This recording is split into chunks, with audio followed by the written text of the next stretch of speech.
Thank you for joining me for another episode of YQG in Bloom. I'm your host, Tracy Martins, and today I am sitting here with Sarah Morris, and she is Windsor-Essex County event coordinator for Jane's Walk. How you doing? I'm doing great. Thank you so much for having me. I've never heard of Jane's Walk until this year. Well, Jane's Walk's been happening for a couple years now. So Jane's Walk's actually started in 2007. Oh, yeah. So way back when in Toronto. And since then, it has grown to over 300 cities around the world. In Windsor, we've been doing it since about 2009, and it's grown a lot in the last couple of years. So in the last, I'm going to say since the pandemic, we've gone to over 60 free events over our spring festival, and we're actually one of the largest Jane's Walk festivals in Canada. Oh my goodness. Yeah, it's pretty exciting. I had no idea. Yeah.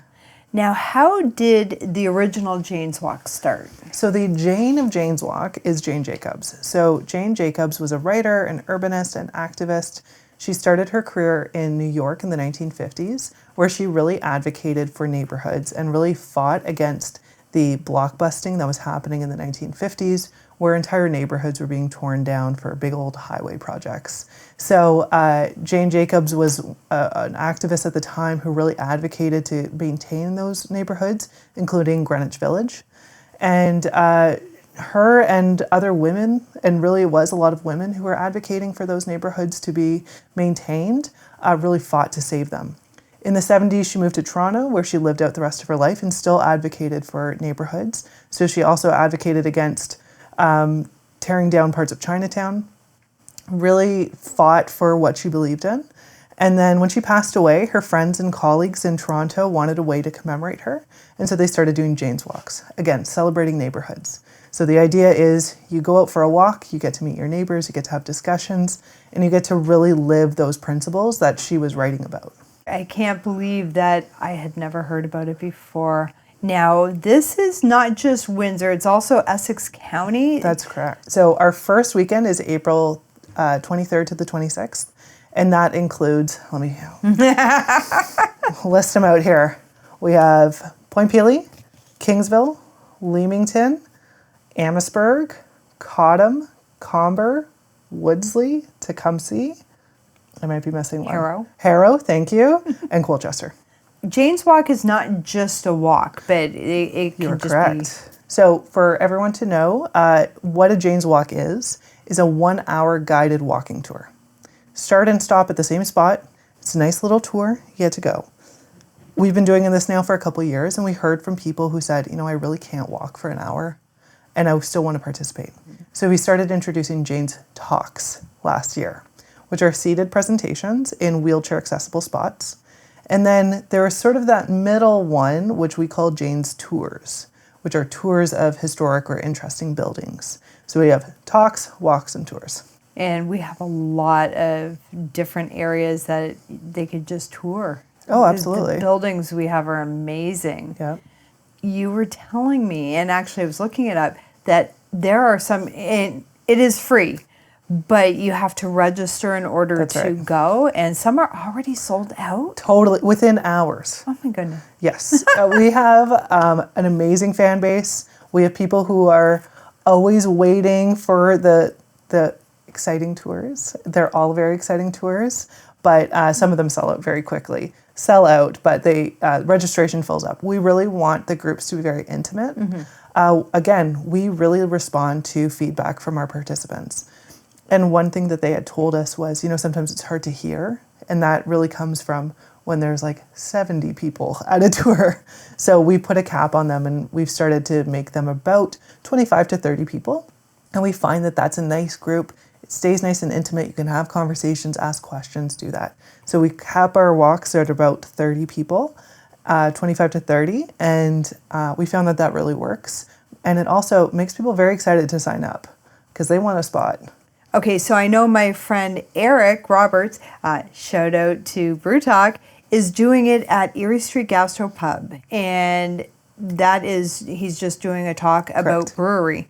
Do they only offer it one time or one time, just one time? One time. I really see Jane's Walk as a sample pack.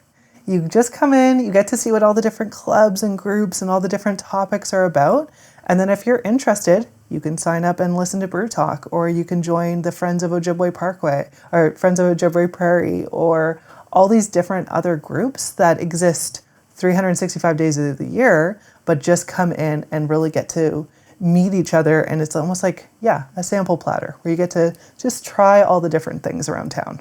What is new this year? Do you have a lot of new Jane's Talks? Yes, we have more Jane's Talks than ever. We have more events than ever. We have an extra 3 days. So this year we're starting on the Thursday with kickoff events. So Eric's event is actually going to be our city weekend kickoff event. And then in the county, I'm sorry to tell everybody, it is very sold out, but our Boblo tour, where we actually go to Boblo Island, that's on Thursday. And then we are going to have on May 9th our community picnic. So that's going to wrap up the whole festival as well. And where's that going Willisted Park. So there's no cap on that one? Nope. Come one, come all. And do they have to register for that one? Well, you get a nice little email reminder if you do.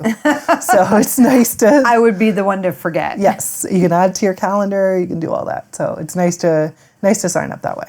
Now, how do you pick who would be your stopping point, like for a tour, a walk, or a chat and talk? Like who would be our host? Like how they get selected? How do you figure that out? It is a year-long process. So usually how it works is meet somebody interesting at a party. Have you ever thought about hosting a Jane's Walk? And that's really how the conversation starts. And then from there, we encourage people to sign up. We do it at the beginning of the year. So January 1st is when we open up our applications. And it's always a bit of a surprise. It's people we've had conversations with, but it's also people who have been fans. So we've often had people who've been on Jane's Walks in the past who are equally as nerdy as we are and want to take part. And then we have people who are brand new, who we've never heard of before, but are interested. And then our planning committee meets, we review everything, and we kind of see what fits. And it's a really fun process to see it all come together. And like I said, it's a real mosaic of how the city and the county really function. I was looking at a few of them. You're dealing with the Amherstburg Freedom Museum, and there are so many really, really interesting. And then pizza with Professor's off sold out. So sorry, we knew that one was going to be. I didn't even attempt that one. That was in. We had a little bet in the committee of which one was going to sell out first. That was up there. Is there any winery ones? No wineries. Hey, that's a great idea. That's a good idea. Next year we'll have to look into that. Yeah, having the brewery, I thought for sure there would have been a winery going on. No. Well, it's interesting it's almost different lenses on things. We actually have a migrant workers walk, and it is a huge part of our economy. So we do that in collaboration with the migrant workers community group. I apologize, I don't have the name exactly there, but that they're a supportive group for migrant workers. They help with paperwork and mental health support and accessing healthcare. They're a really awesome organization in Leamington, and they host a walking tour downtown, and it incorporates some of the workers who are just getting off work. And last year, it was one of my favorites last year because it was such an insightful look about how our area actually functions, and that it is so much that migrant workers are such a huge part of it. And when we moved to having a full day in Leamington last year, we said, like, we need the migrant worker perspective. And we went out and we asked for them to host that one. And we brought it back this year again because it is so important. It is. And I mean, they've made a huge community in Leamington, even bringing in the Mexican restaurants and the culture there. You know, it's people from really all over, and people from a lot of Central and South America as well. And it has made such a mark on Leamington, so we really wanted to be able to represent that. We also have a tour with the Mennonite Historical Society. I was going to ask So again, just another lens, another way of looking at Leamington. We have another one with the Leamington Library about the history of Leamington. But it's not just one people and one story. That's why it's kind of always funny where it's like, are we representative of the community? No, because there's a million stories. And every year we try to capture a few of them, but there's always going to be more stories to talk, like to speak out. It's funny how they talk about Windsor and how multicultural we are. Leamington is getting, Oh, yeah. they are just as multicultural, the different areas that they have. And I know Harrow is as well. And Absolutely. And it's always been. That's something I really learned that you don't really realize learn in it. school is the amount of Black history that's in the county. That is such a such a legacy there. So in Amherstburg, we have 2 different walks with the Amherstburg Freedom Museum covering some of the people who've lived there.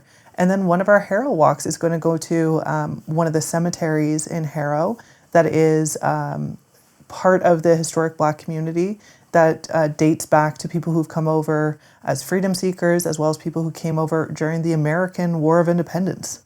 Like, what a history we have here. It is nothing's new. It's all people have been here for a really long time. Same, we have an Indigenous Stories walk.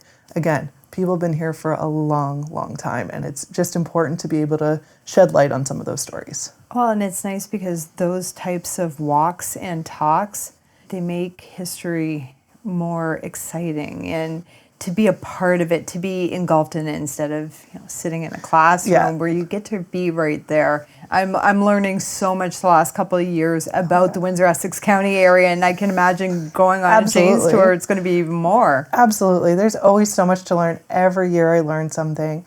And it's funny, sometimes some of the figures in history become people you get to know because they'll pop up in different tours. Where you're like, oh yeah, I remember him. I remember that. Or like stories of War of 1812, you'll hear about it from different perspectives, different places, and it just brings it to life. And like you said, it's out of a book. It's something totally different where you get to actually have a conversation. And so much right now is so one way, where you're just passively consuming something.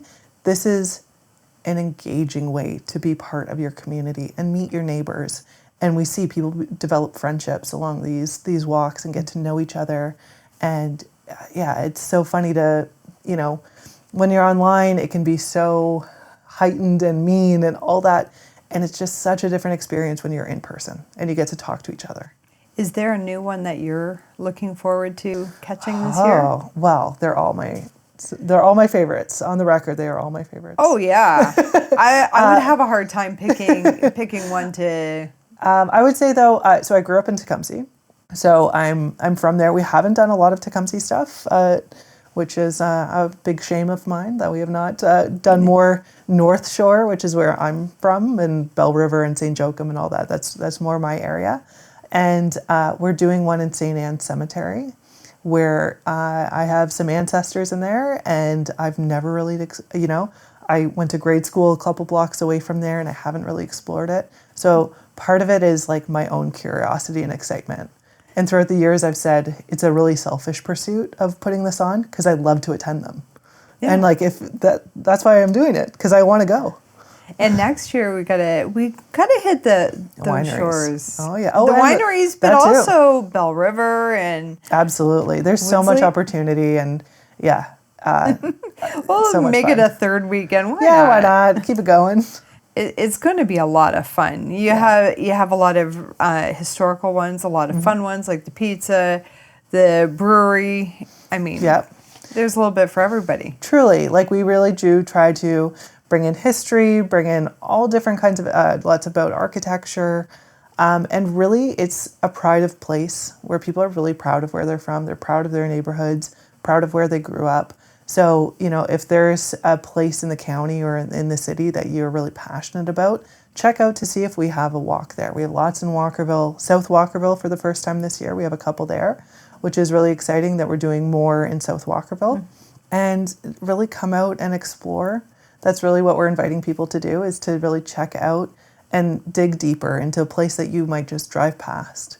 And it's such a different experience to go for a walk. For the people that want to see the ones in the county, say going out to Cottam or even Leamington, there are more than one, say, tour. Is it on the same day so that they can go from one to the other? So we do keep that in mind in our planning, that we really keep in mind how people are going to go from one to the other. We do structure them that if you're kind of almost choose your own adventure, but if you're picking the Leamington route, you can go to all the Leamington events. And if you're in Amherstburg, you might have to make some hard choices, but you could go to most of them. And we see that. We have a lot of people who will attend multiple at a time. And when I first started, I used to attend every single one. It has become physically impossible to do that. Yeah. So I can't do that anymore. But it was almost because I had to structure them in a way that I could make it to the next one in time in order to help coordinate it. But now we have such an amazing group of volunteers and a planning committee. I don't need to worry about that anymore, but we still keep it in mind because people love to attend lots of them and want to come to different ones and see what we're doing. We also have lots of nature walks as well, and walks about nature and about that. So some of them are sold out, but there's some really cool. That's how it goes. So since I've been running it, have been doing stuff with Friends of Ojibwe Prairie, who are amazing partners. We do an early birding one with them, and over the years, I'm like, okay, how early is early? 7 a.m., 8 a.m. So we get up really early generally for those. And then we have one with the Detroit River Cleanup. We're doing stuff with them. We really try to, again, think about it holistically. It's, our ecological neighbors as well, how to think about it that way as well. And, we have people who love those parts too and are more gravitate towards the more nature side of things and going on tours. And the other thing too is there's not I know there are free events, but so much in our society is not geared towards free community, totally open events. And that's what we really try to bring to people is education that's free on the streets and in your neighborhoods. I want to go to the Detroit River cleanup one because I just actually heard something on the news today had no idea the Detroit River had mud puppies. The Detroit River is, I know they're going to talk about this, but it is, I will not nerd out completely on this. That's okay. Is an ecological triumph that at one point it was deemed ecologically dead. The fishing industry was declared dead in the Detroit River. And in the last 40 years, and that's a municipal, provincial, federal, and state on both sides, right? The Michigan and Ontario really worked to totally change the Detroit River. And that's why we're having beavers back and other animals back. And I saw a muskie probably about 20 years ago. Somebody caught it and it's like, I've seen them up north. You don't want to see the muskies here because they got teeth and they're not fun. No, and it's so it makes me love where I live every year, and I fall deeper in love with it because you get to experience the place in such a different way where, on one hand you're looking at the Detroit River and thinking about, the cleanup and the industry and all that, and on the other hand you're thinking about when in the 1800s there was not enough roads to go over top of the marshes and the swamps that people would take canoes around the area, and that's how they would get through.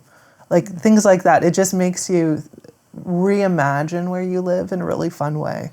And this is coming from somebody who's not a fan of history, but stuff like this I get really excited about because it makes learning fun. Absolutely. And it's not any old history, it's where you live.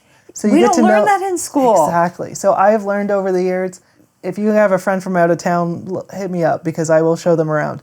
Where I know the roots of names of streets, I know how things came to be because I've been on Jane's Walks, because I've taken in all these expertise from really so many different walks of life.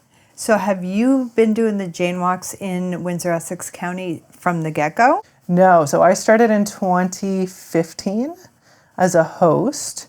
And at that time, the city of Windsor was running it. And then they decided to move it to a community model. So in about 2018, they said hey, it would be great if a community member took this up. And at the time we had 6. And now we have 63. So it has really, really grown. And it is totally based on community enthusiasm. Yeah, this is going to be so much fun. I'm so excited. Oh, I'm glad. Now, the county weekend is April 23rd to the 26th. The city weekend is April 30th to May 3rd. And picnic and rain day is May 9th. Yes, I will tell everyone it will rain during Jane's Walk. This is something I've accepted. I don't see, just bring an umbrella. Bring an umbrella, but we generally have one that gets rained out. And I hate for someone to have put the time in and it not happen. So we started a rain day So if there's a huge storm, we get rained out, we will reschedule it for that weekend. Perfect. And how can people find out more about Jane's Walk and the different tours that are going on? WindsorJanesWalk.ca. Quick little Google, Windsor Janes Walk. You'll get there. We're on Facebook and now Instagram. I've joined the 21st century. We're on Instagram now. And check us out, WindsorJanesWalk.ca. We have all the information. You can sign up. And if you're not in Windsor those weekends, if you're elsewhere the first weekend of May, look up if there's a Janes Walk in that community. Because the chances are, I talked to people from Shanghai and Kathmandu and New York and Chicago. There's places all over. Darn. So we're one of over 300 cities around the world. So even if you're not here, please check out Janes Walk because around the world it is so cool. I would love to do. Is there one in Long Island? You'll have to look it up. I'm going to have to look it up because I did visit Long Island once, and it reminds me a lot of Essex County. Oh, interesting. With the wineries and cool. the beaches, and it kind of had a back home feel, and that That's would awesome. be interesting to. Totally, yeah, it's fun to see, and like that's one of the kind of sad parts of organizing this is you don't get to check out the other ones. So I'm part of the you Canadian get the helpers, of course, but I'm part of the Canadian group, and we talk to people from cities all over Canada about how they're organizing it. And we're like, oh man, yours sounds cool. It's too bad it's all in the same weekend. Yeah, there you go. I think we need like a little a babysitting program where we get to watch each other's festivals. Stagger them. Yeah, it was Jane Jacobs' birthday the first weekend of May. So that's where we go with that. And I've heard from people that they see it as the official kickoff festival of the year, where it's spring's in bloom, we're finally out from the cold. And someone said, oh, it always feels like spring because Jane's Walk's here. I love that. I think I'm going to end it right on that. Thank you so much, Awesome. Sarah. I'm so excited. And we got these little cards. Make sure to look up Windsor Janes Walk. And when you're on the website, if anything catches your eye and it does not say that it is sold out, make sure to reserve your spot because it is limited. And again, my name is Tracy Martins, and I want to thank you so much for joining me for another episode of YQGM Bloom. And I hope you guys all have a wonderful day and make sure to keep some time free for Janes Walk. Have a good one.